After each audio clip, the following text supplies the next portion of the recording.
Hey everyone, welcome to the FuncMed Nation podcast. I'm your host, Dr. Steve Noseworthy. The views and opinions expressed by my guests in this podcast are not necessarily consistent with my own views and opinions.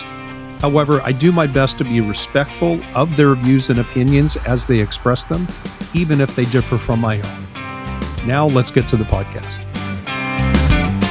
Hey guys, welcome back to the podcast. Today I've got a special guest, and this podcast episode is going to be presented on both the Inflammation Nation and the FuncMed Nation podcasts, simply because there's going to be information here for general healthcare consumers as well as functional medicine practitioners. Today we're going to be talking about predictive genetic testing, and my guest who will be on here shortly is Dahlia Attia-King, and she is the founder and CEO of Panacea.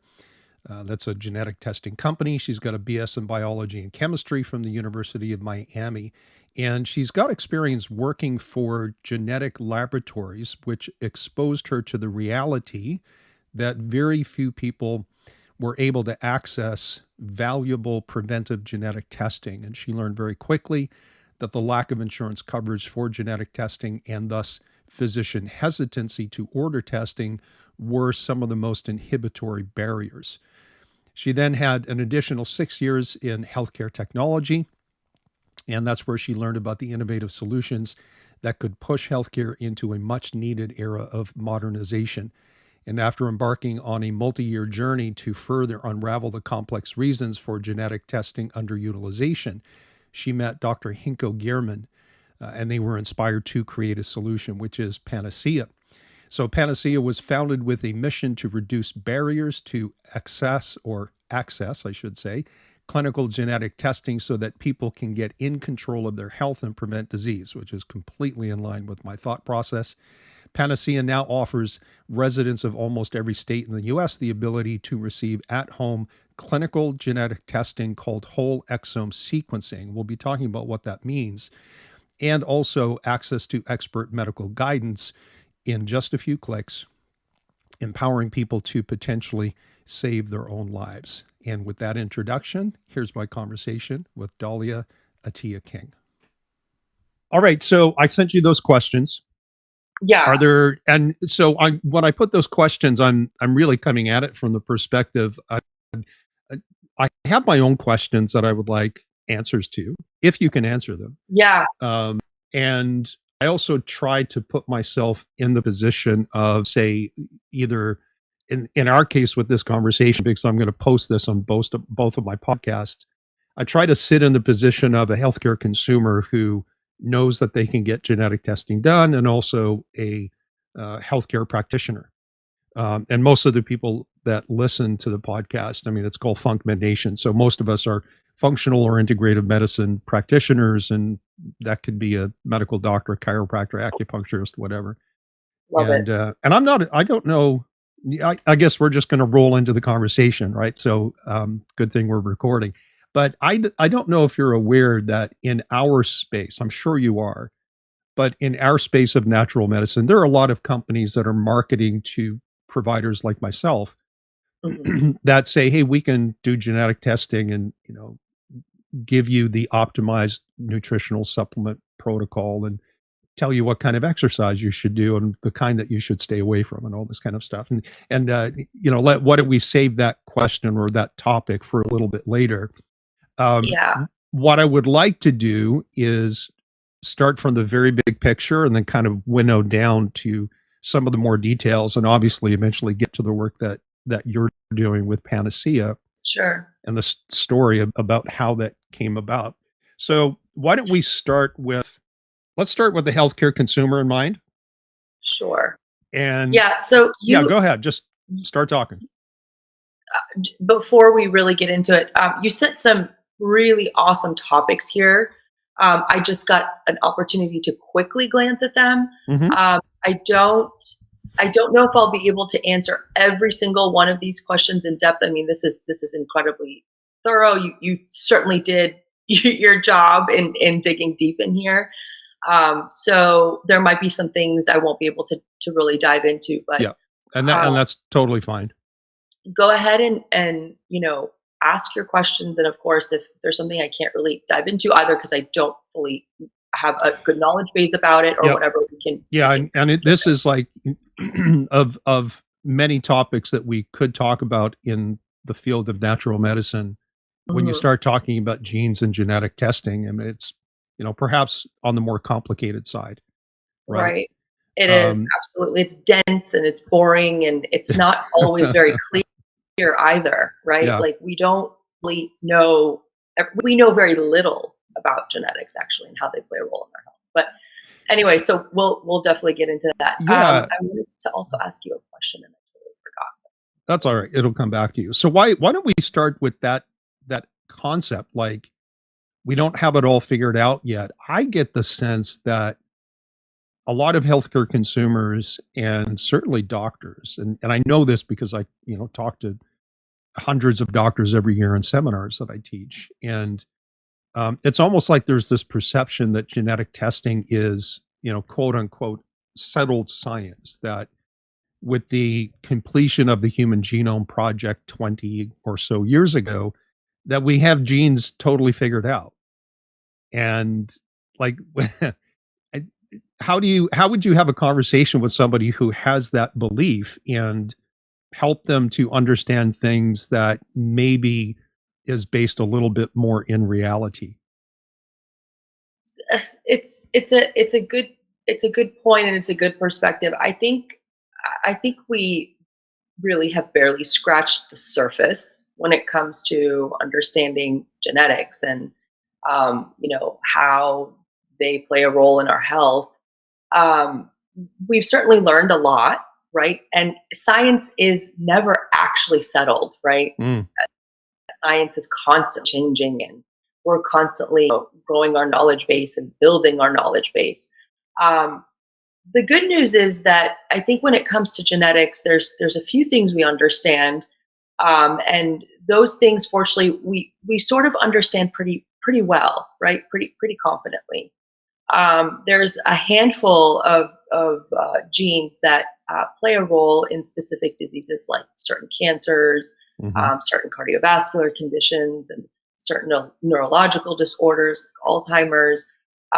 And when a patient gets a genetic test and they may have a known mutation in one of those genes, we kind of have a good grasp on what can potentially be done for this patient to reduce their risk of developing these problems. If you're doing genetic testing for prevention, which frankly is the most powerful way to use genetic testing, right.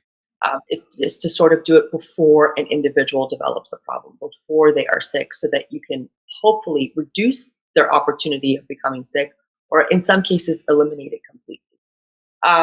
When you're using genetic testing for an individual that is already sick, for example, an individual that might have a specific type of cancer, the power of understanding the genetic makeup of that particular individual is it can help identify what therapies will work to treat the disease that that patient is experiencing. So in those cases, in those areas where we have a pretty deep and wide knowledge of genetics and an understanding of what they're doing, genetic testing can be really, really powerful because we sort of have a grasp on what's going on there. There's still so many areas, as you said, where we don't know what genes are doing and how they're playing a role in our health or in our disease susceptibility. And that area is constantly growing. And the more data we have and the more people that get tested and the more people that are willing to share their de-identified data, the more we will begin to understand what exactly our genes are doing and how we can use them to kind of keep us healthy. Yeah, and so I think just in that little monologue there, you identified several different roles that genetic testing can play, right? One is the predictive part, which I hope we get a chance to talk more about. The Sure. other is the diagnostic, um, and that could be identifying existing disease conditions, or, as you mentioned, testing for either successful therapeutics, which may include pharmacogenomics, right? How you Hmm. respond to different drugs. Um, Hmm. does the kind of testing that you're doing, and maybe this question is a little bit outside of the entity of Panacea and the work that you're doing, and just in the realm of genomic testing in general. What about susceptibility testing? For example, if you have estrogen responsive tumors or something else, like, do you guys get into not just testing human genomics, but testing the disease entity itself, if that's even the right way to phrase that? Yeah, so we mostly focus our core focus as of today, right? We always can expand, and we have, Future of can course, change. ideas for a future. Exactly. Yeah. Today, our core focus is on preventative genetic testing, in order to help identify what your inherited disease susceptibility looks like, right? So you inherited genes from mom and dad at the point of your conception, and those particular gene combinations are what we're looking at. We want to know what your risk for developing certain things, like I said, different types of cancers and neurological disorders, and all kinds of cardiovascular conditions and what Mhm. have you, right? We want to know what the risk for you really is over your lifetime because of the gene combination that you inherited. This doesn't include the effects of your environment on your genes. It Right. doesn't affect, the effects of your lifestyle on your genes. This is solely your inherited risk. Basically, the risk that sort of are just dealt, right? These risks are nothing that you could have changed, nothing that your parents could have changed. It's just the cards that you were dealt, right? The good news is that when you understand where your risks are, when you can see the cards that you've been dealt, you can work with your healthcare provider in order to create a specific targeted healthcare plan so Hmm. that you can address those very specific risks and reduce the likelihood of you developing a problem. It's almost like, a little crystal ball, right? Where you can look in and you can see, this could be my future, and these are the cards I've been dealt, and this is what I can do in order to, sort of get a hold of my future, right? Yeah. Um, so that's really the power of preventative genetic testing when you focus on your hereditary disease risks. Do you think that we have a solid handle on what percentage of total or real risk someone's genetic profile presents for the more common things like cancers and heart disease? Yeah, I think that area is certainly still quite nascent, and still needs a lot of growth and development. And again, the more data we have, and the more research we do, the more we understand these things. But it still needs a lot of work. But there are a lot of areas, like I said, where we're pretty confident because we have plenty of data to support those areas. For example, I'm sure people have heard of the BRCA gene, right? Mhm. BRCA1 and BRCA2. The BRCA genes are really well researched, and there's a lot of data to support um, the percentage of elevated risk that an individual may have if they have a specific mutation, right, in the BRCA gene, in the BRCA1 gene or BRCA2 gene. And so, if you are an individual that has a mutation in the BRCA gene, um, the percentage is pretty confident, right? We know that specific mutations can make somebody 80% more Yeah. likely to develop breast cancer, in some cases ovarian cancer, right?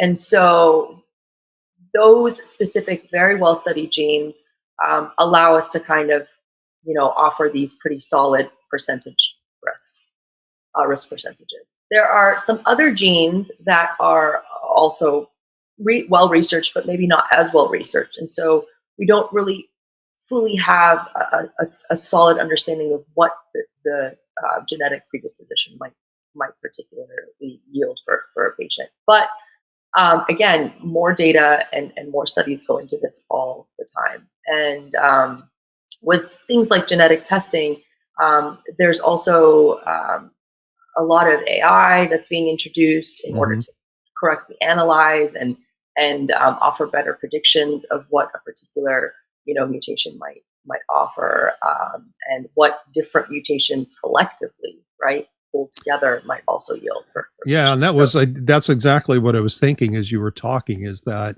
and obviously the more variables you put into some kind of an equation, the more complicated or the more difficult it is to end up with results in some kind of a study that you're really confident in. And so I I don't know that science is at the point where it can look at the sum total of all your genetic variations and come up with some kind of an aggregate, or identify, like, sure, you have a BRCA gene, but you also have a variant over here that is actually quite beneficial, that negates some of the risk from the BRCA1 or 2 gene. And that raises another issue that I think that I think most healthcare consumers are not aware, is that some genetic variants, and I'm not saying the ones that you guys focus on with the work at Panacea, but some genetic variants actually confer benefit, Mhm. right? And so when you start factoring in, well, when you isolate a particular gene and say, okay, I'll use the BRCA just because you brought that up, that might in some people confer an increased risk of breast cancer by 80%. But is that mitigated by other things? And I don't know that we have answers to that. Like, Sure. I think collectively we're smart enough to ask the question, but I don't think we're smart enough yet to actually have the answer. Yeah, and I think you're right. I don't think we have the answer yet. But I think, just like you said, we sort of have this knowledge and this awareness that some genes are actually conferring some protection, right? And we actually, I think, see that even in Alzheimer's today. I think the APOE4 is the mutation, I believe, and don't quote me on this because I'm not a geneticist. But that particular gene increases your risk, right, for developing Alzheimer's. It is the APOE4 gene, yes. APOE4, and then there's, I think, the APOE2 and then 3, and I think one of those actually confers protection. Yeah. So, in that very specific example we have, depending on your mutation, you could either have an elevated risk or a lower risk, right? Yeah. And certainly that exists in many other cases as well, many other genes and many other mutations. We're still figuring it out, right? We're still learning every day these specific gene behaviors and how these behaviors are directly affecting our health and how in combination they're affecting our health. But like I said, I think the good news is that although there's still much to learn, what we do know, we know pretty well. We're pretty confident about these things, and that's why genetic testing, especially clinical genetic testing for prevention, is such a powerful tool, because it can help us understand what a particular what kind of risk a particular individual might be carrying in those handful. And when I say handful, I'm talking about thousands of genes. I'm not talking about 5 or 6 genes. We're talking about thousands of genes. And when we review those thousands of genes, and those are the genes that we're pretty confident about, because there's a lot of data there to support how those genes behave in our health, we can really have a great opportunity to help people get ahead of these risk factors and stay healthy. Yeah, and so that brings up, and it's almost become a catchphrase in science and certainly in natural medicine, is that you even said this in some of the emails that we sent back and forth, that genes are not your destiny.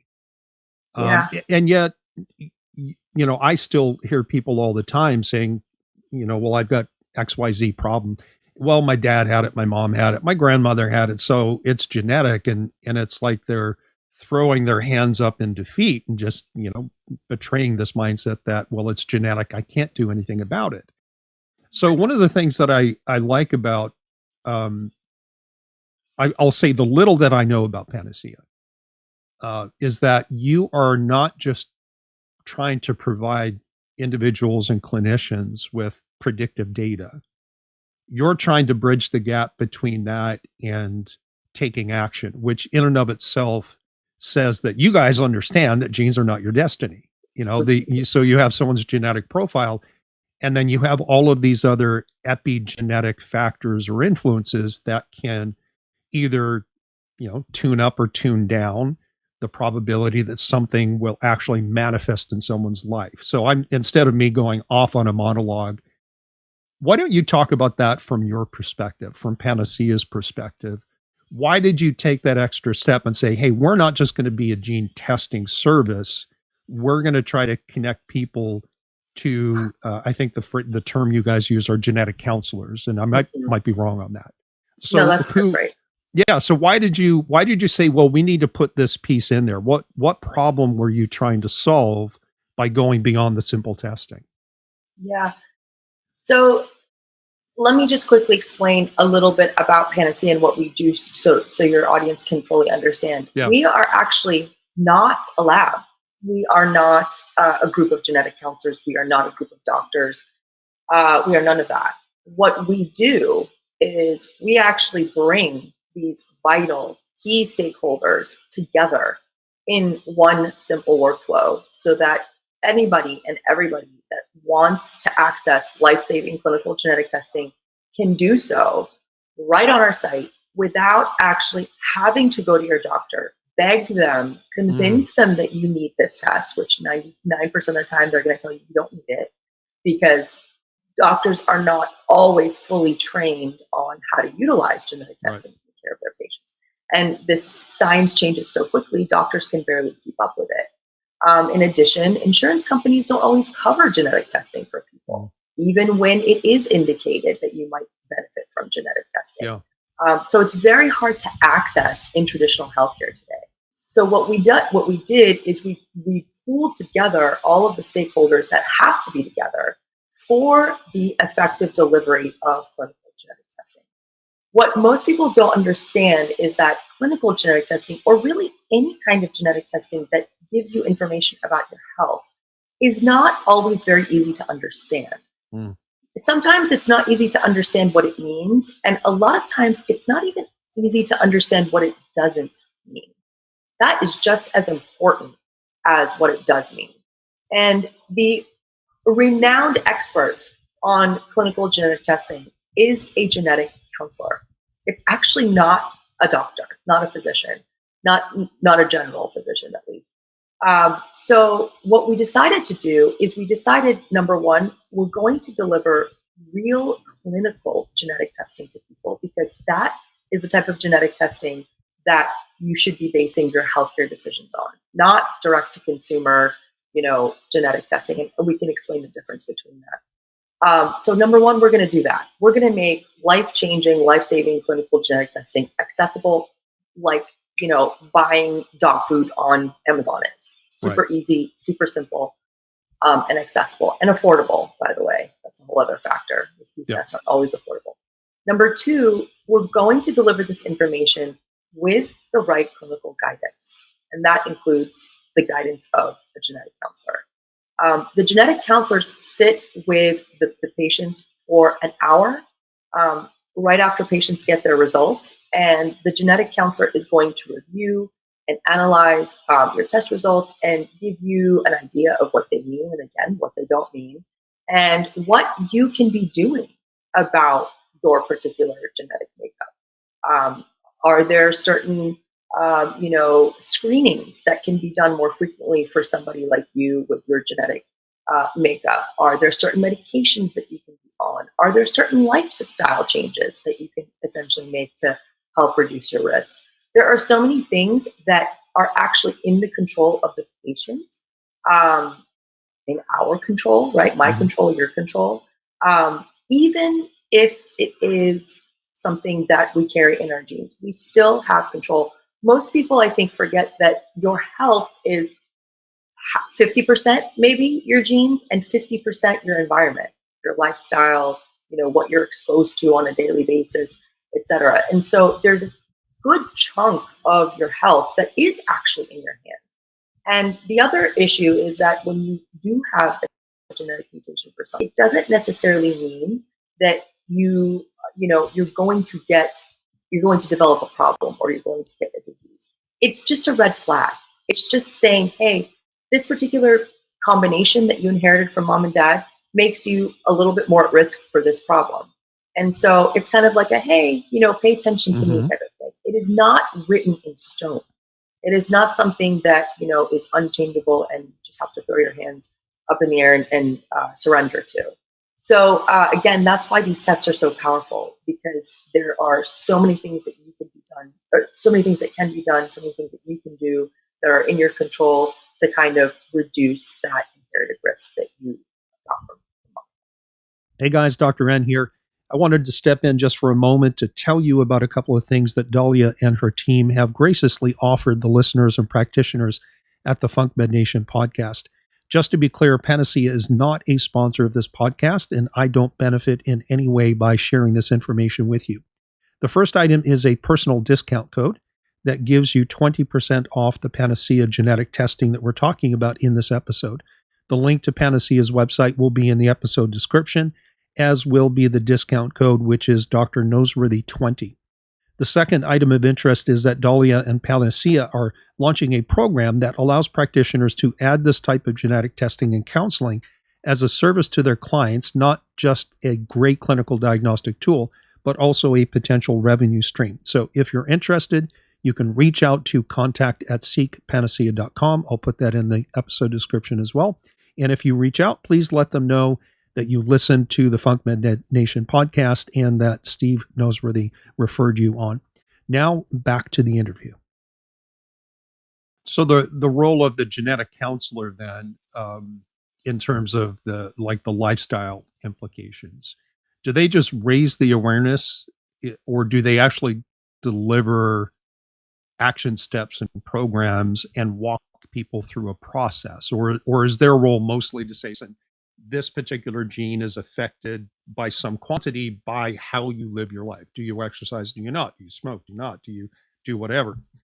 So how far down that path do the genetic counselors that you're connected with, how far do they bring their clients? Yeah. So today, obviously there's the session that sort of delivers the results and offers next steps, but the guidance is always that the patient takes the summary and the results directly to their healthcare provider, directly to their patient, to their physician, because the next steps, aside from the lifestyle, changes that could potentially be made, the next steps are really important for your healthcare provider to know, for your doctor to understand, because again, those may include extra screenings, they may include certain blood tests, they may, include certain medications, and that's why the genetic counselor will always advise that the handoff, or that the next step, is for the patient to take this information to their providers, because their clinical providers are key to keeping them healthy, right? This is not this. Our endeavor here at Panacea is never to eliminate the physicians. What we do is we make it easier for people to get this test outside of their physicians. However, it is very important for their physicians to play a role in their healthcare when these results come out and when the guidance is given by the genetic counselor. Yeah, and I can only speak for myself, but I have a feeling that most other practitioners have. That's okay. Sorry, my dog. That's all right. I'm watching my dog.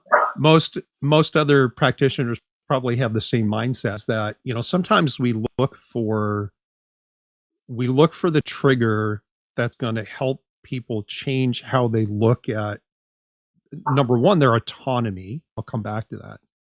And number two, how important it is for them to take the results seriously. Right. And so on the autonomy side, I've always believed, and this is, to me, it's one of my core principles and core tenets, is that 80% of what people can do to get healthier is under their control. And most of that falls into the realms of changing their diet, looking at their lifestyle, which has multiple subcomponents, and, in our world, taking targeted nutritional supplements that are specific to them, rather than just some kind of generic stuff. So that's the autonomy part, is about taking ownership and saying, I'm not going to simply rely on the medical system or a given practitioner to tell me what to do. I'm going to take ownership of that. But sometimes I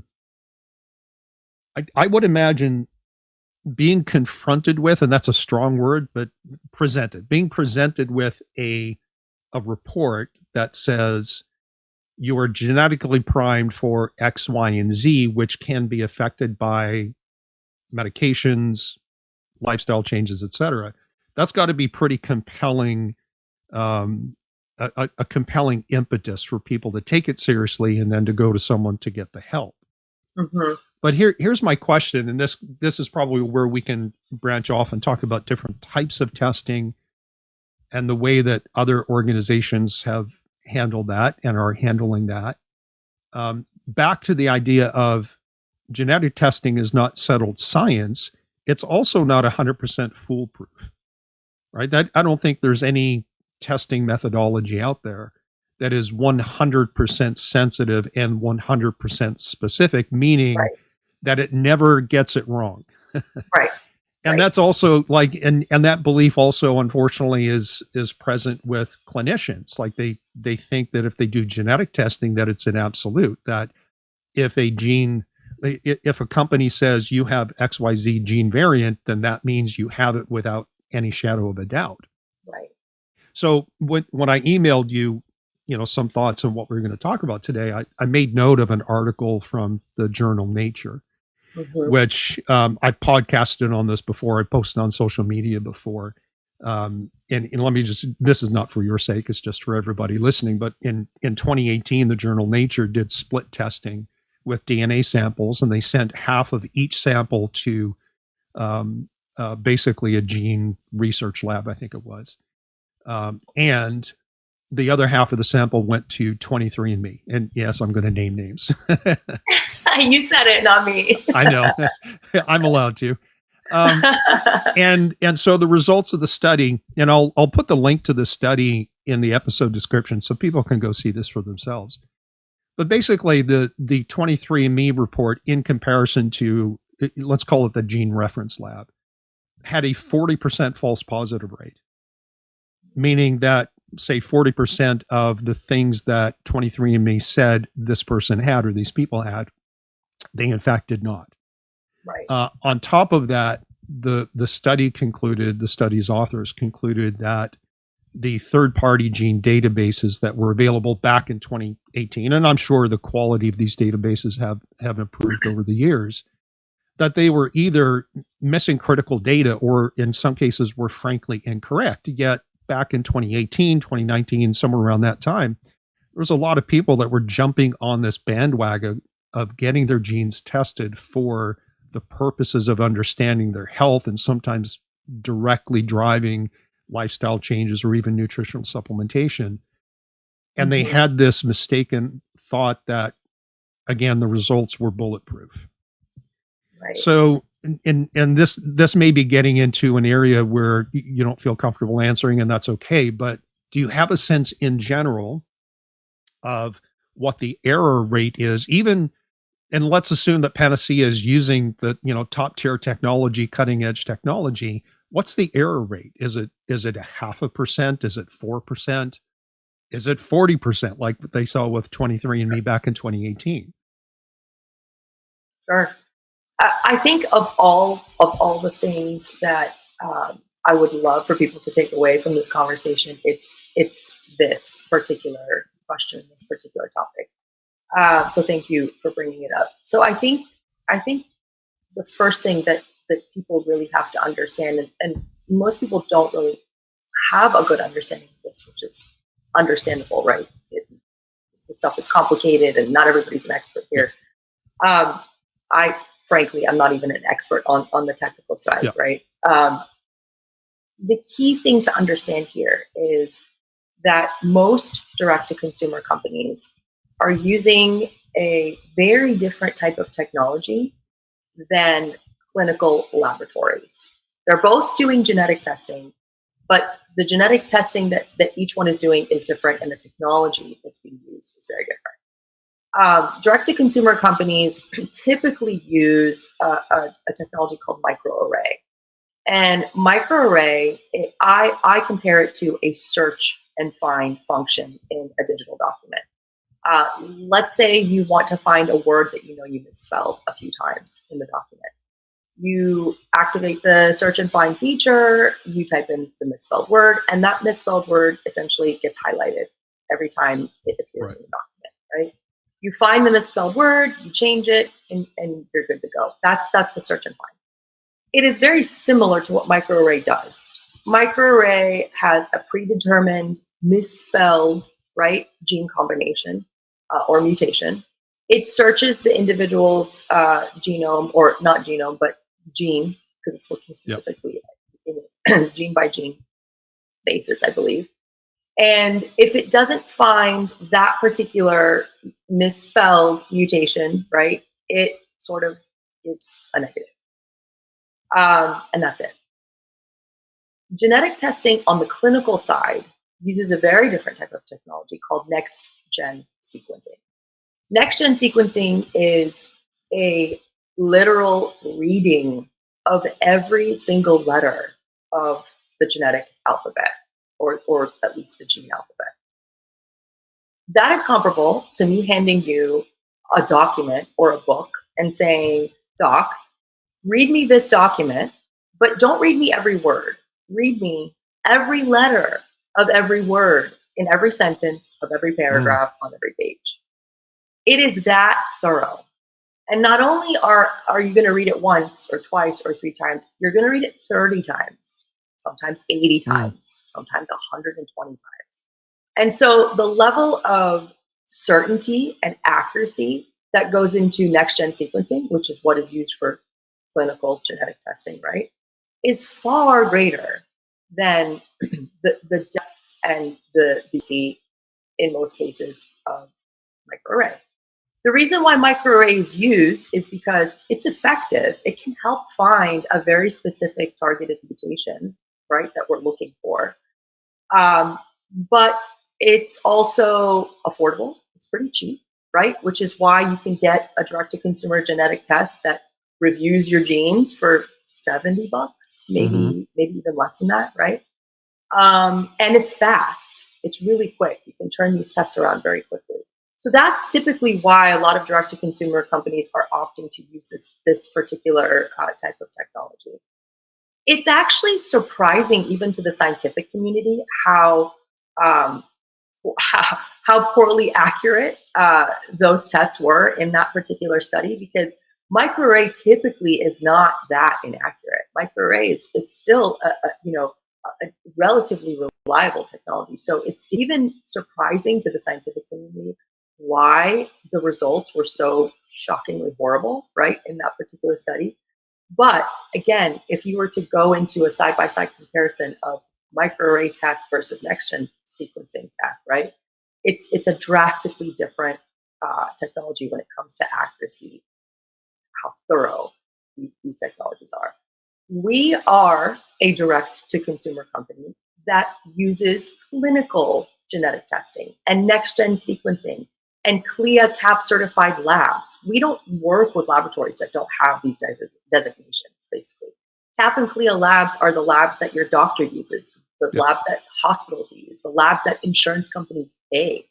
And it's because they operate at very high standards. They get audited left and right. They have to keep these certifications in these designations active in order to sort of offer really reliable testing to health systems and to doctors. And those are the only labs we work with because they use technologies like next-gen sequencing. And so the moral of the story is not all genetic tests are created equal, and not all genetic technologies are created equal. And that is why, as a physician or as a medical provider, you have to be very aware of the types of technologies and the types of genetic tests that are being sold and being offered, so that you can be very discriminatory when it comes to using these types of tests for the betterment and for the care of your patients.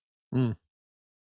So can you give me a list of terms or phrases that clinicians or healthcare consumers should look for to say, yes, this qualifies as validated good technology versus this is the one to stay away from?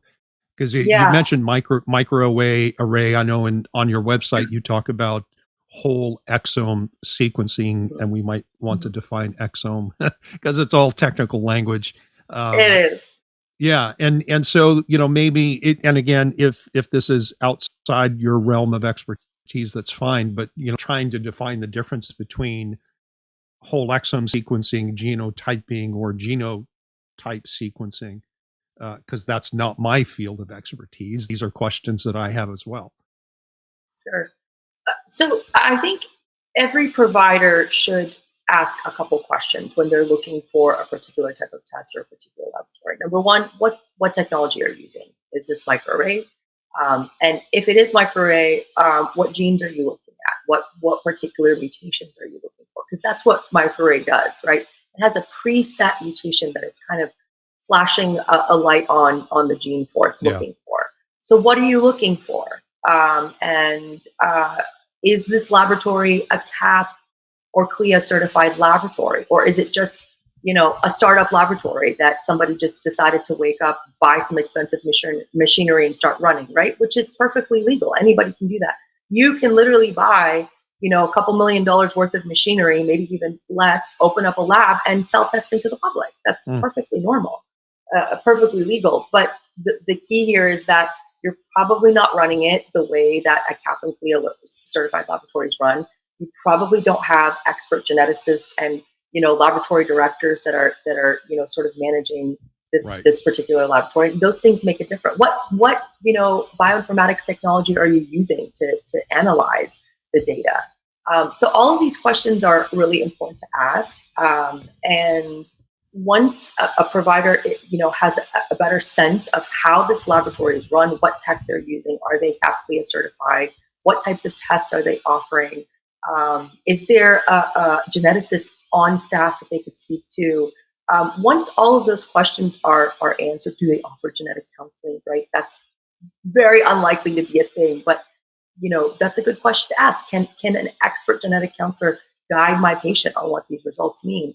Are you focusing on health specific genes, or are these just fun to know genes? Like I think 23andMe offers a test that uncovers if you have a genetic aversion to cilantro or something like that. Yes, right? Like exactly. This is it's cool, it's fun, but like, is it going to change my life? No, it's not. It's right? not practical. Right. So these are things that I think like I said, every clinician, every clinical provider needs to be able to ask. So, well, I had a question pop up that it relates to a topic we've already talked about, which is the genetic counselor. And I know that they're not employees of Panacea. They're, a service, I would assume, that subcontracts Correct. with you. But Partners, would you yes. say it's fair to say that their first goal is to help people not freak out when they realize they have genes that predispose them to, things that can be quite scary, cancers and heart disease and stroke? Yeah, absolutely. So believe it or not, one of our jobs, before a patient even gets a test, before they even sit down with a genetic counselor, is to help the people that are considering this type of test not freak out. That's literally our job, because we cannot do what we do. We cannot sell genetic testing and make this stuff more accessible without educating the user properly and giving them the comfort of understanding that this test is not your destiny. The results of this test are not meant to scare you. If this was a scary test, we wouldn't exist, literally. Yeah. Like what company would be in business if the product that they were offering was really scary? Like there's no purpose, right? So these tests are literally available so that you can take away something vital away, when you get your results. And that is one of two things. It's either a little bit more relief because you don't have a genetic mutation that puts you more at risk for something, which, by the way, most people actually will fall into that box. Yeah. most people do not have clinical mutations that will increase their risk for developing certain problems. So that's a great thing, right? You walk away with a little bit more comfort. The second thing that you can walk away from is empowerment. You know now that you have a mildly elevated risk or a majorly elevated risk for this particular problem. And here's the good news. You can now, today, before you have any problems, take action to reduce the likelihood of you getting this problem. And in some cases, completely eliminate it. It depends on obviously what the problem is. And so, again, the purpose of these tests is to put you in a better place with the results than without them. That is the sole reason we have a company, because this is beneficial and this is helpful. It is not supposed to be scary, and it is not supposed to be something that people are like, oh, I don't want to do this. Otherwise, it wouldn't be beneficial. It wouldn't work. Yeah. And it's probably important to point out, too, that with all of the sequences that you guys can identify accurately and with confidence, not all of them carry an increased risk level like the 80% of the BRCA gene that you used as an example. Mm-hmm. Some gene variants will predispose someone to a particular condition by a factor of 10%. Exactly. Others might be 30%. So it's a range. Just because you have a gene, the question then is, what is the gene and what is the risk associated with that specific gene? Precisely. Which then also kind of gives you the likelihood that taking ownership of your health and taking action on that is going to help. For example, if you have a gene variant that is only, contributes 10% to the risk and then 90% is epigenetic, that means that finding the right diet and lifestyle, maybe getting on the right nutritional supplements, is going to have way more impact on your outcome than the genetic risk might imply for the gene itself, right? Mm-hmm. And so I would imagine that these genetic counselors not only help people not freak out, but realize they're in control and now they can take action, but then to start sorting through their gene variant profile and showing these are your really high risk ones, these are your lower risk ones. And so to help them understand the genetic landscape, or let's say the risk landscape that their gene testing presents to them. So I have another question just based on the last couple of minutes of conversation, is that when I look on your website, and I understand sometimes things that we post on websites don't capture the entirety of what might be looked at, but you have one graphic on the website that kind of breaks down, I think it's roughly about 10 different condition types or gene variants, most of which I think fall into the categories of various cancers and cardiovascular disease risk or risk for cardiovascular events. Is that the totality of where your focus is right now? And if so, is that because of the limitation in the testing, or is that simply because statistically most people are going to die from cancer or heart disease? Excellent question. So before I answer that, let me sort of highlight what type of testing we do so that I can sort of answer the question that you just posed. So we focus on a type of genetic test called whole exome sequencing. There are two like big daddy, granddaddy genetic tests that are available in clinical genetic testing. There's whole genome sequencing and whole exome sequencing. Whole genome sequencing is pretty much what it sounds like. It is the review of every tidbit of genetic information that lives in your genome, everything from like the A to Z. So if I was to compare it to something we use and know every day, it is the first letter of the title of a book on the cover of the book until the very last letter on the back cover of the book. Mm-hmm. That's the whole genome. The whole exome is pretty similar, but it is more focused. And what it focuses on are the genes, just the genes. Now, that might pose another question. So people say, wait a minute, isn't your genome your genes? And the answer is yes, but there's more than just your genes in your genome.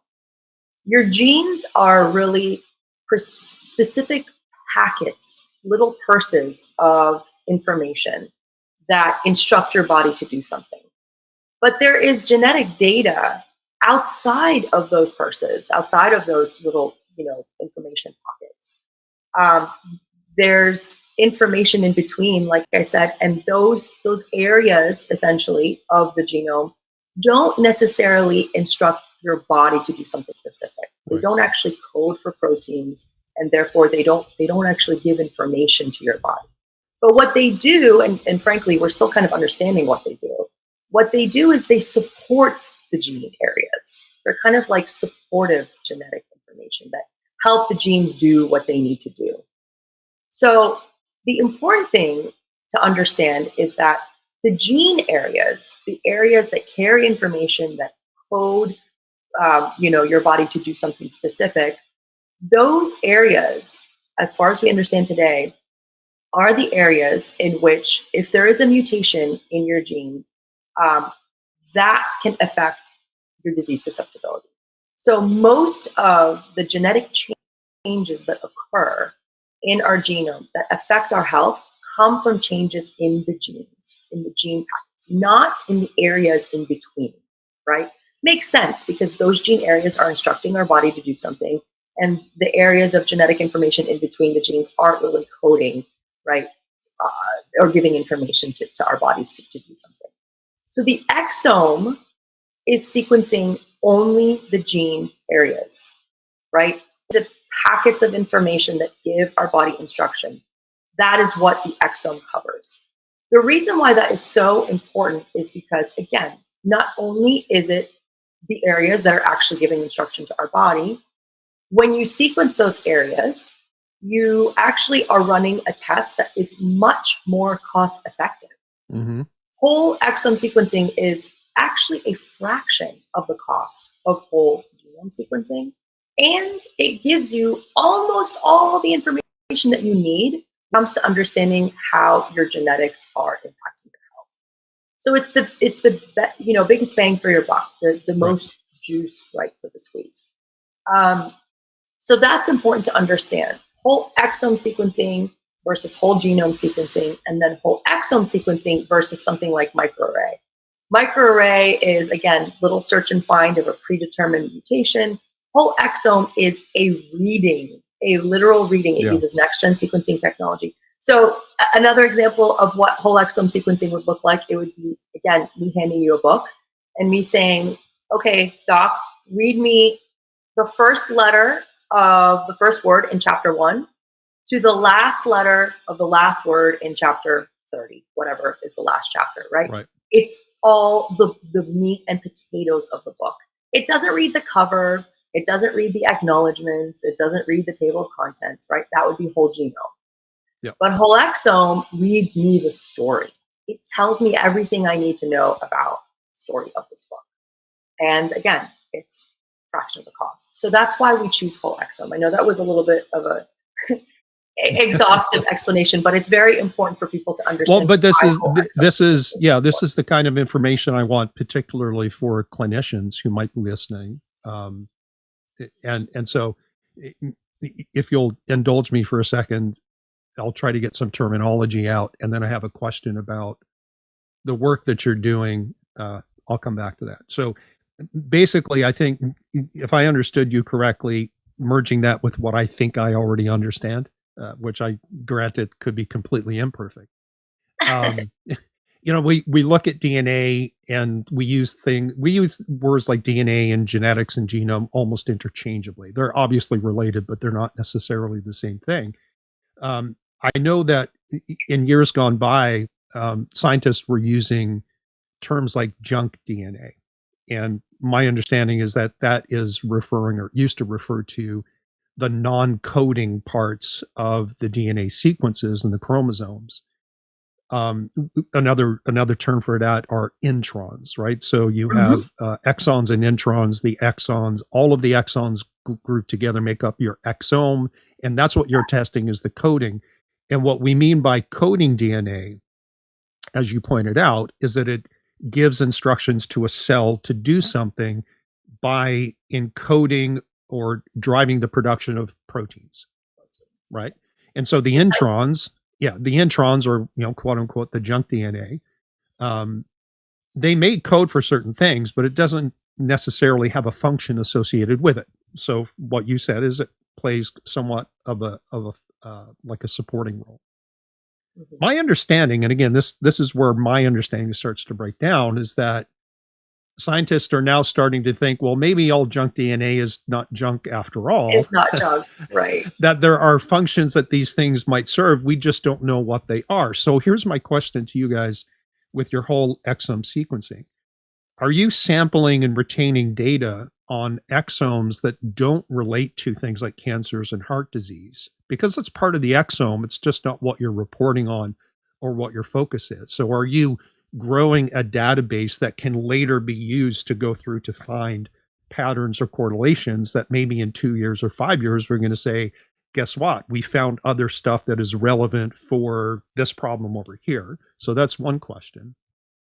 And knowing that we're starting to think that junk DNA is not all junk, are you gathering data on junk DNA sequences again, so that at some point in the future, somebody smarter than us can come along and say, guess what?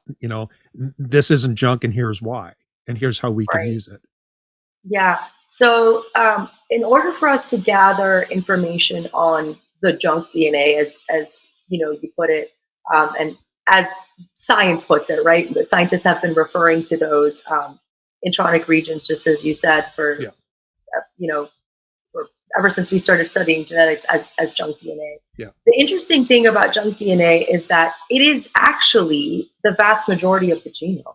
Yes. The exome itself is a very small portion of the genome. Yes. And so it's highly unlikely that this junk DNA is actually junk.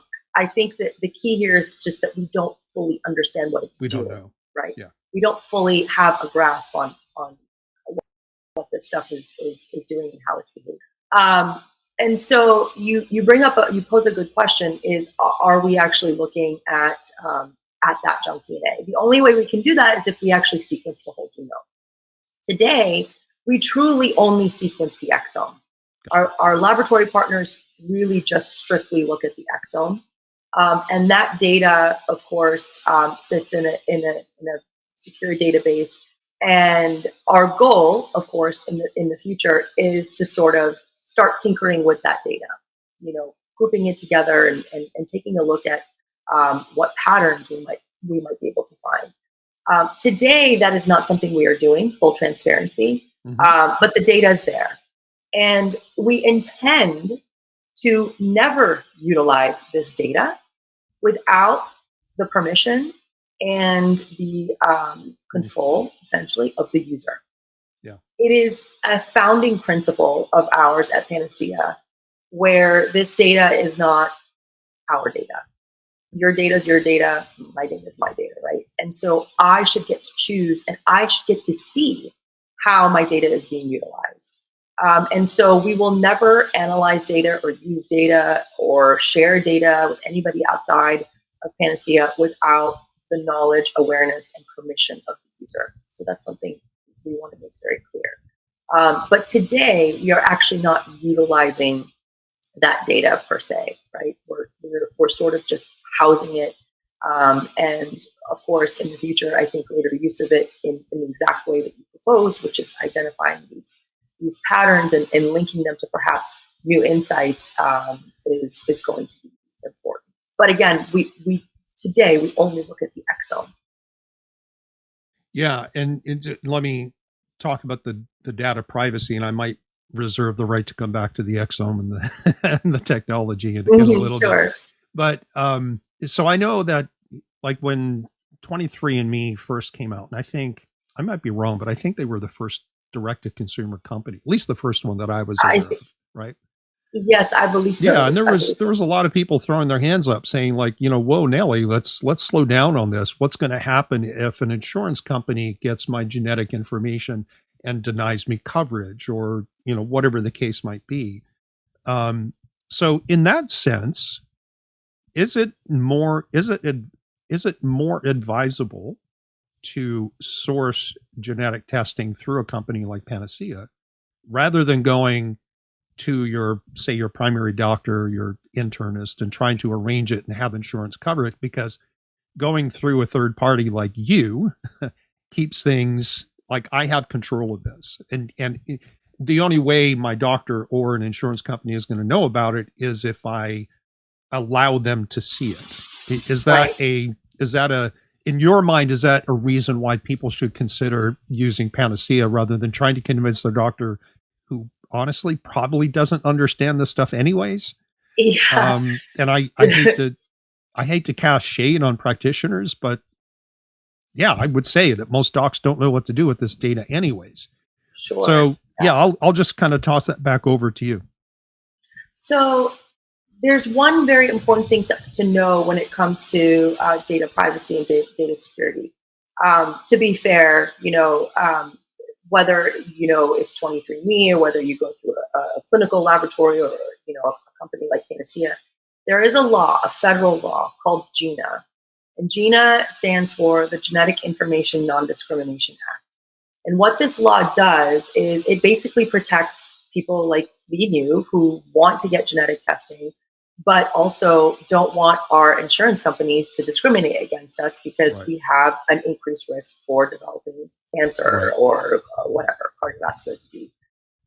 So that law essentially says, ensure you cannot discriminate or increase, the premiums or deny coverage for a patient because of their genetic makeup. It is illegal for an insurance company to do that. So that's protective for us.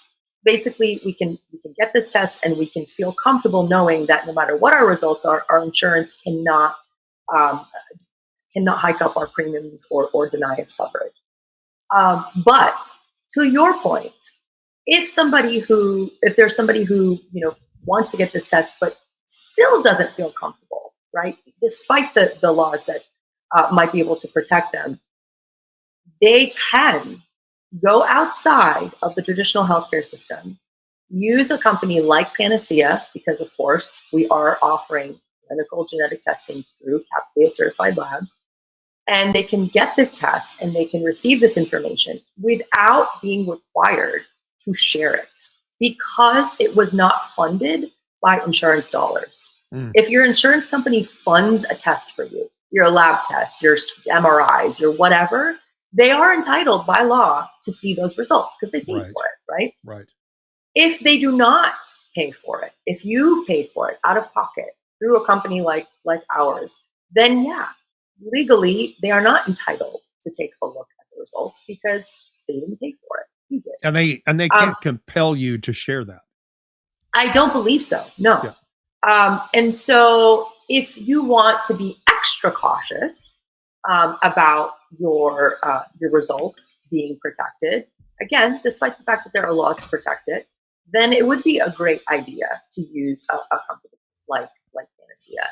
Yeah. And again, a company that uses CAP and CLIA certified laboratories, a company that has the clinical guides that are experts on this stuff.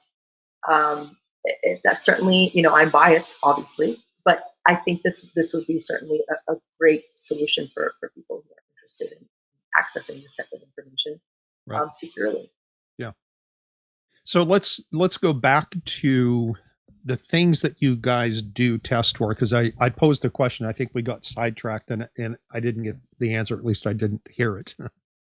Talking about the menu of things that you test for, is it limited to those things because that's what the technology allows, because that's where we have our highest degree of certainty, or is it simply because the number one, number two killers are heart disease, cancer? Yeah, it's the former. So genetic testing, even the most comprehensive genetic testing, whole exome, whole genome, what have you, is basically as advanced as our scientific knowledge of genetics. Yeah. So it's limited by what we know and what we understand. The thing that I think is important to note is, although when it comes to whole exome sequencing and whole genome sequencing, everything is being looked at. You're not cherry picking genes. you're not only looking at certain sections of genes, everything is being looked at. The information that is yielded off of these tests, again, is limited to where we understand genes the most. But the interesting thing is, because everything is being sequenced and everything is being looked at, your raw data is actually quite important. And the raw data is basically what I said was all the information that comes off the machines, whether science understands it or not. Everything that was sequenced. Your raw data is very important because your raw data doesn't change. These are the genes that you inherited from mom and dad. Right. They're not changing over your lifetime. But what is changing is, again, our scientific knowledge of what these genes mean. And so when you get a test with Panacea, we share, upon request, your whole exome data. It's a pretty large file, about 7 or 8 gigabytes, and you get to keep that. And you, for the rest of your life, can take your raw data and compare it to the latest scientific studies and the latest scientific knowledge. And as time goes on, if there are any relevant discoveries to your particular genetic makeup, you will be the first to know because you have your raw data. You only need to get exome sequencing or genome sequencing once in your life. Once. And you always have the raw data. And you can always use that raw data to kind of compare it to, again, the latest scientific knowledge. And there are so many databases that you can upload your data to, and they will essentially give you updated reports on all the latest knowledge and scientific understanding of genes that might pertain to you, right? So that's really, really important when it comes to whole exome and whole genome sequencing, is how valuable your raw data is to you for the rest of your life. I mean, I like that. I'm glad you pointed that out. So, going back to one of the conclusions on that 2018 paper in Nature, saying that publicly available databases were incomplete and in some cases, frankly, incorrect. Do you have a couple of different third-party platforms that serve this purpose that you'd feel comfortable saying, yeah, we think this group or these groups are doing the best job? And if you're going to take your 7 gigabyte file and upload it somewhere to have it housed and be continually updated, who would that be if you're willing to share? Sure. So we are not affiliated with this company that I'm going to share. We do not endorse them or in any way, but we have essentially we have patients that have used this particular database and providers that also like to use this database when it comes to raw data. It's called Promethease, and it's spelled, I think, Promethease.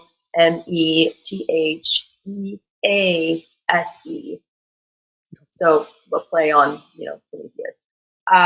But that particular database, I wouldn't say it's public. It is a private company, I believe.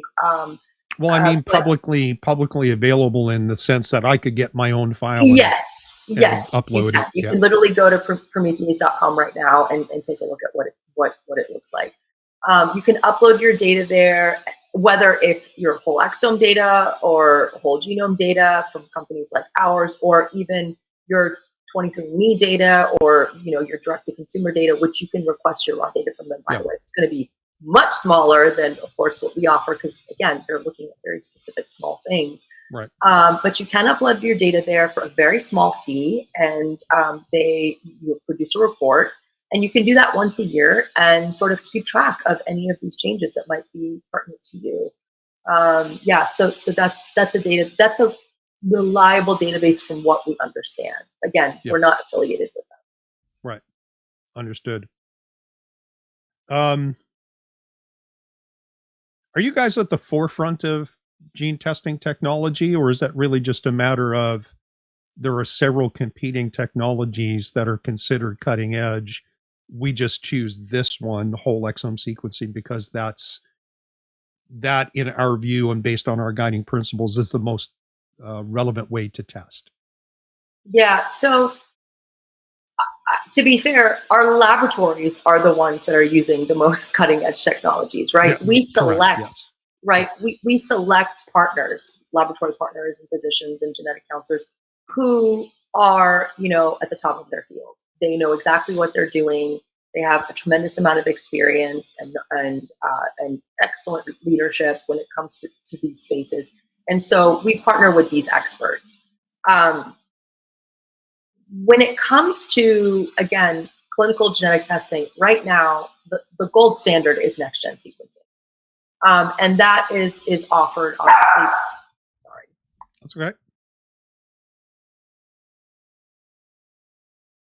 That is offered by, of course, the machinery that is used, right? And the machinery, one of the leading companies in this type of machinery is a company called Illumina. Illumina is like, the Apple of genetic sequencing machinery. Mm-hmm. And so laboratories that we select obviously typically use Illumina machinery, and they use top-notch bioinformatics systems, and they have trained geneticists and all kinds of experts at their laboratories. So we like to believe that we partner with people who are really, leading the genetic space in those ways. We choose, again, to use whole exome for the purposes that I explained. It is the most thorough. It is a test that you only need once in your life. And it is one of the most affordable tests to do, right? So our next step potentially is whole genome, when whole genome becomes a little bit more affordable. But beyond that, when it comes to genetic sequencing and the review of your inherited genes or inherited risks, as of today, those are it: whole genome and whole exome. And so, as long as those kind of remain the top tiers of clinical genetic tests, those are the tests we're going to do. And as soon as there's something new, we'll be the first to do it. Yeah, as well. and I was going to ask if you maintain an active list of conditions or gene/condition pairs that are most likely to be included if you start to expand your test menu. Yeah. So again, that would be something that our laboratories would do. Yeah. Our laboratories are that is their job, essentially, to understand where these genetic changes might be contributing to particular diseases. They have access to incredible databases, and they have the expertise, of course, on staff, the geneticists on staff that whose entire careers and entire jobs focus on keeping track of all of the latest developments when it comes to these things. So in your ecosystem of all the experts that you've pulled together that serve under Panacea, who actually generates a report that a consumer could use and understand, or do they get something that's just all the sequence codes or the R reference number, that alphanumeric, everything begins with an R, to the point where, like, okay, this makes no sense to me. I either must upload it to something like Prometheus, or I need to schedule a call with my genetic counselor. Are your consumers, are they given something that they could understand? Yeah. So the laboratories that we utilize produce clinical reports for us. So they, of course, sequence the patient sample.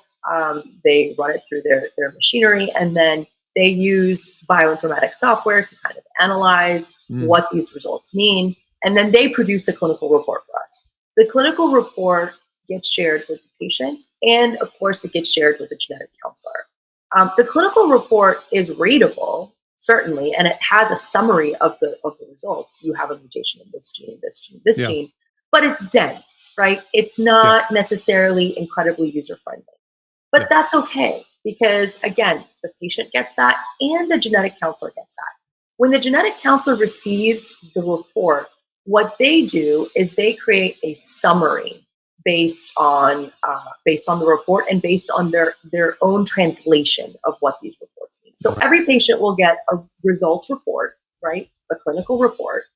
as well as a summary. So once they meet with the genetic counselor will translate what that report means and recap the conversation and sort of also clarify what the next steps are. And every patient will get those two things, the results and the summary from the genetic counselor. So no one walks away from Panacea confused. No one walks away not understanding what their results are or what they should be doing next. Everybody really gets that clinical guidance that we really wanted to be able to offer to people. Yeah. And, honestly, I like how you set that up, because the more complicated the clinical data is, the more need there is to have a conversation with an expert who can translate that. Now we're living in an era now where so much information is available literally at your fingertips. It's easy for people to take clinical data absent of any context or nuance and come to the wrong conclusions. Precisely. Yeah. That's I think a key problem, is that accessibility to data, as you said, is ubiquitous, right? It's everywhere. Anybody can access these types of technologies and can get their hands on this information. But the problem is this information isn't always very easy to understand. Right. And again, a key part is understanding what your results mean and what they don't. That is so important, because you can get a genetic test and realize you have a mutation in this gene and do a quick Google search and find out that this gene might increase your risk for all of these horrible things. But without the nuanced guidance of an expert like a clinical genetic counselor, you won't really know where you sit. You won't really know where your true risks are, and what these results really mean for you. And the other thing that's also very important is your own personal history of disease, if any, or your family history of disease, if you have a family history of disease. And so a genetic counselor can also take these really important ancillary bits of information and also use that to sort of interpret what your genetic results might be. And that's key. That's something that you can't get from, an average direct-to-consumer test. Forget about the technology, right? You're not even getting the real thorough next-gen sequencing technology from most direct-to-consumer companies. You're certainly not getting the interpretation of the expert, or able to talk to somebody about what grandpa had or what your aunt had or what you may have had personally. Those are all very important things in assessing an individual's overall risk, including their genetic makeup. Yeah. This might be a question for either the labs doing the testing or maybe your chief science officer. So if you don't have the answer, that's okay. But do you know what the false negative, false positive rate is for the whole exome sequencing versus the microarray? Yeah, sure. Yeah, so the error rates when it comes to next-gen sequencing are very, very low. There is no perfect test, as you mentioned in the beginning, but we're talking about error rates less than 0.01%. Yeah, which is negligible. Really negligible, right? Really, really low. And part of the reason for that is the redundancy, right? Because these tests are not only run through these machines that produce these results. There's also other types of technologies that are sort of used to be for the information to be resequenced and relooked at. So there's multiple technologies that go into using this. But next-gen sequencing itself is very, very thorough. And remember, the amount of times that each letter of the genetic alphabet is read is not once or twice or three times. We're talking about 30 times, 90 times, 100 times sometimes, depending on the type of test that's being run. So it's repetitious, and it's because of that, it's thorough, and the error rates are super low. So it's, again, not perfect. There's nothing perfect, but certainly very low error rates, and the information typically is very reliable. Remember, again, CAP-CLIA certified labs using next-gen sequencing technology. Yep. That's really what we have to focus on. That's what we're looking for sure. All right, so let's try to clue this up a little bit. But what I would like you to end with is, well, first let's talk about your story, because I know that, I read some of the articles that you sent me links to. And I'm always interested in people's individual stories. But once we do that, why don't you give your best pitch to a consumer, a healthcare consumer, about why they should think about Panacea, and then let's switch gears and pitch the practitioners and say, why should you be doing this or encouraging your patients to do this? So let's go back up and let's talk about your story and your own experience with Panacea.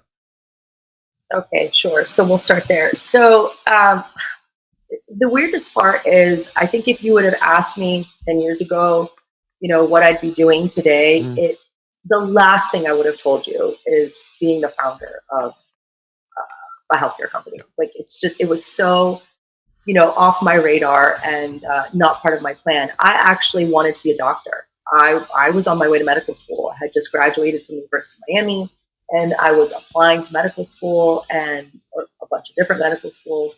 And I got a very obscure opportunity to work for a small group of genetic laboratories. And my job at those genetic laboratories was to sell genetic testing to doctors. And it seemed like a no-brainer opportunity. Of course I could sell genetic testing to doctors. I want to be a doctor. Genetics is a huge part of my education. I can speak to it very well. There's no better person to sell genetic testing to doctors. Well, I ended up working part-time for those laboratories. And after about 90 days, after about 3 months, I made $0 because my whole job was commission-based. I couldn't sell one genetic test. And I didn't meet with one doctor or two doctors. We're talking about tens and tens of doctors. And so I not only realized I'm probably not a great salesperson, but I think that the bigger problem is that there is a massive, massive disconnect in the genetic space in healthcare. And that disconnect is really caused by two major things. This is what I kind of learned. Number one, insurance companies are doing a really poor job of providing wide coverage for genetic testing for people. Very few people qualify for genetic testing.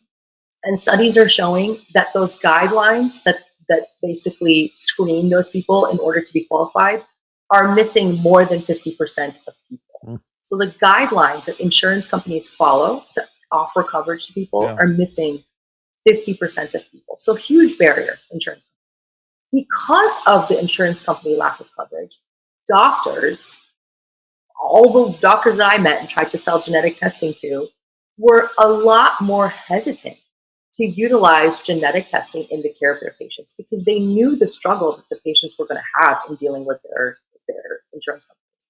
In addition, doctor awareness on how to use genetics in the care of their patients is still quite minimal because this stuff is advanced and it's changing and it's an ever-moving target. And so doctors struggle to sort of keep up with it. So I had an aha moment, really, when I discovered those things. And I realized, okay, so it's not the fact that the technology's not there. Technology's there. It's available. This is life-saving stuff. And we can use it. It's just that the barriers that exist in the system, the insurance company lack of coverage, the lack of doctor awareness, are literally inhibiting the access to this brilliant life-saving technology. And so it was in that moment that I said to myself, I'm going to be the one to change this. And I sort of embarked on this multi-year mission to learn as much about the space as I could, to kind of unravel these problems that I just started to learn about. And it has been almost a decade of me on this path. And I met some incredible people who are 10 times smarter than I am and have much more experience in this space than I am. And we sort of created this solution to sort of, deliver these life-saving clinical tests directly to the public, the way that a lot of these direct-to-consumer companies are easily delivering some sort of genetic testing to the public, except we're going to bring the real thing with that clinical guidance. When I launched the company to the public a couple years back, I decided I have to get this test done myself. Obviously, who would I be if I, didn't was the founder of a genetic testing company. I didn't get this test done myself. And lo and behold, I got this test and I realized that someone who would never qualify for genetic testing in today's healthcare, because I don't have a personal history of disease, I don't have a family history of disease, I have a genetic mutation that makes me 9 times more likely to develop ovarian cancer than the average woman. And my sister, of course, got this test because of my results as well. She has the same exact mutation too. And so, in a very weird twist of events, the company that I founded to save millions of lives and get this test in the hands of more people ultimately maybe saved my life and my sister's life. So it just goes to show you how unaware, even me as the founder, how unaware I was of how much I needed this test, and how unaware the vast majority of people are that they probably could benefit greatly from this type of test and save their own lives and get in control of their health. And so it really validated my mission, in founding this company. I realized that I was one of the people that really could benefit from this. No, that's a great story. At what age would you suggest people consider doing this test on themselves? I mean, obviously sooner rather than later, but exactly. Yeah, exactly. So that you hit the nail on the head. The key here is to do this test when you don't need it, right? Yeah. You don't when you're not sick, when you're not, hitting that age where things start to rear their ugly heads, right? You want to get this test when you're healthy. And for some people, that be as early as mid-30s. Certainly early 40s is a perfect time in which you should get this test. And, most people that get these types of tests are healthy in all sense of the word. They're active, they exercise, they eat well, they do a lot of things to lower their stress, they sleep well. Most people that get this type of test are the healthiest. Right. And the reason why, they're getting this type of test is because they understand the value of prevention, of taking action before there is a problem. Yeah. And so if I was to answer your other questions, to kind of deliver a pitch to the audience listening, that would really be it. If you are the type of person who believes that more information is better, and you are already doing everything in your power to be the healthiest version of you, this is a test that you should add to your tool shed, essentially. It is not the end-all be-all test. There is no end-all be-all test. But there are really powerful tools that should be in your tool shed for your healthcare and for your longevity. And this is certainly one of them. And it's a once in a lifetime. You don't need to repeat whole exome sequencing again. You'll have your raw data and you'll continually be able to keep this test and these results valuable because you'll have the opportunity to kind of reference all the latest discoveries to your data. So it's a no-brainer. This information is going to help you. It's going to empower you. Or at the very least, this test is going to give you a little bit more comfort because you may not have any genetic mutations that need to be paid attention to. So again, to me, it's a no-brainer, and it potentially saved my life. So yeah.